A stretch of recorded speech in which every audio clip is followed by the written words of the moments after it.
Meu castigo é pesado demais, eu não posso aguentá-lo. Essa foi a reação de Caim diante da punição, do castigo de Deus por ter assassinado o seu irmão Abel. Essa é a reação de uma multidão de pessoas que insistem em viver como se fossem os únicos inocentes, cercados de uma multidão de vilões e que não conseguem enxergar a sua culpa, a sua responsabilidade, o seu pecado.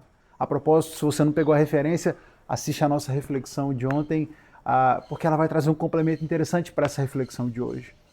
Essa é a reação, muitas vezes, nossa, talvez seja a sua reação diante do castigo, da punição de Deus por causa dos seus pecados, por causa das suas falhas. Talvez essa tenha sido a sua reação diante do texto bíblico. Hoje nós lemos Gênesis de 4 a 8.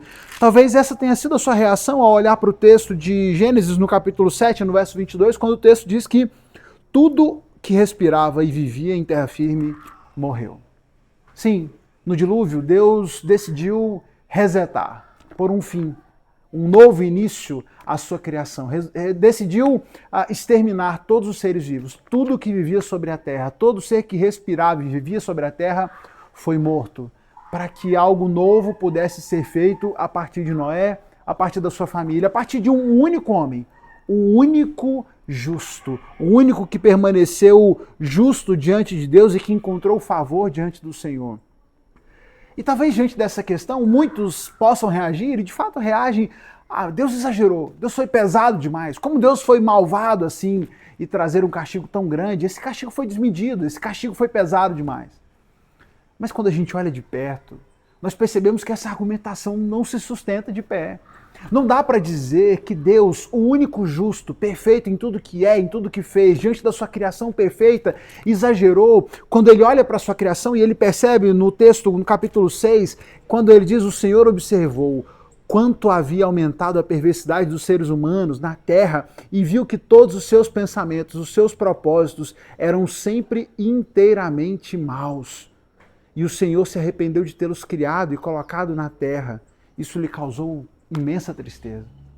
O Senhor olha para a humanidade que ele criou, e ele mesmo diz no capítulo 5, Deus criou os seres humanos, formou-os semelhantes a ele, criou homem e mulher quando foram criados, Deus os abençoou e os chamou de humanidade, os criou perfeitos, a sua imagem e semelhança, e de repente ele olha para essa criação completamente distorcida, má, perversa na sua essência, em todos os seus pensamentos, todos os seus propósitos eram inteiramente maus.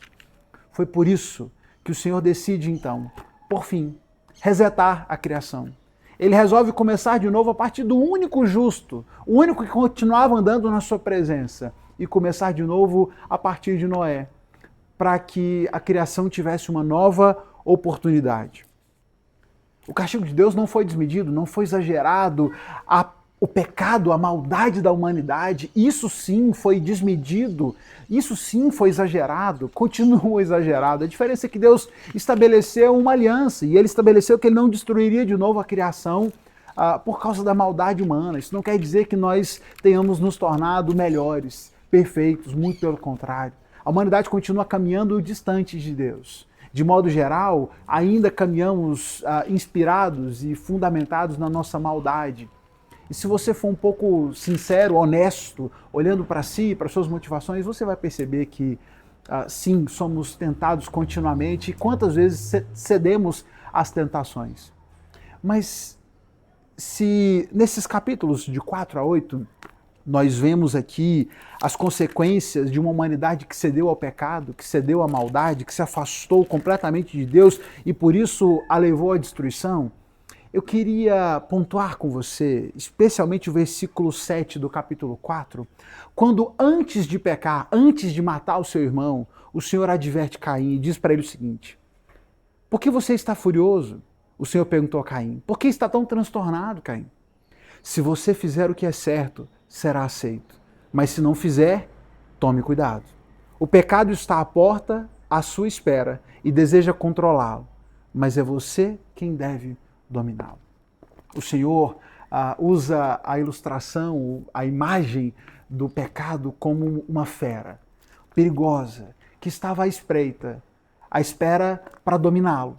O pecado tenta nos dominar, tenta controlar as nossas vidas. E ou nós controlamos e dominamos e resistimos ao pecado, ou seremos dominados e seremos controlados por ele. Na luta contra o pecado não há meio termo, não há meio caminho, não há comprometimento. Ou dominamos, ou resistimos ao pecado, ou seremos dominados por ele. Nós já sabemos o que acontece com a humanidade quando ela é dominada pelo pecado, quando ela cede e se entrega a uma vida de pecado. O afastamento de Deus, a destruição das suas relações, a destruição de todos os seus relacionamentos, a destruição de tudo ao seu redor. Por outro lado, somos convidados ao Senhor, continuamos sendo convidados por Ele, como Caim foi advertido pelo Senhor. Caim, fica atento, não ceda à tentação. O pecado está à porta, à espera, e ele deseja controlá-lo. Não ceda às tentações, não ceda ao pecado, não se entregue à vida de pecado. É você quem deve dominá-lo.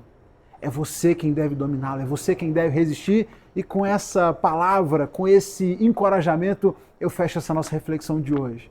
Se ontem nós vimos o perigo de viver uma vida nos enxergando como vítimas, como injustiçados, que não fizeram nada de errado, o Senhor nos desafia a sermos honestos, a sermos sinceros, a reconhecermos as nossas dificuldades, as nossas tentações, estarmos atentos a elas e sermos firmes, não nos entregarmos. Cuidado, porque o pecado está à espreita, está à espera e ele vai tentar te controlar. Não permita que isso aconteça.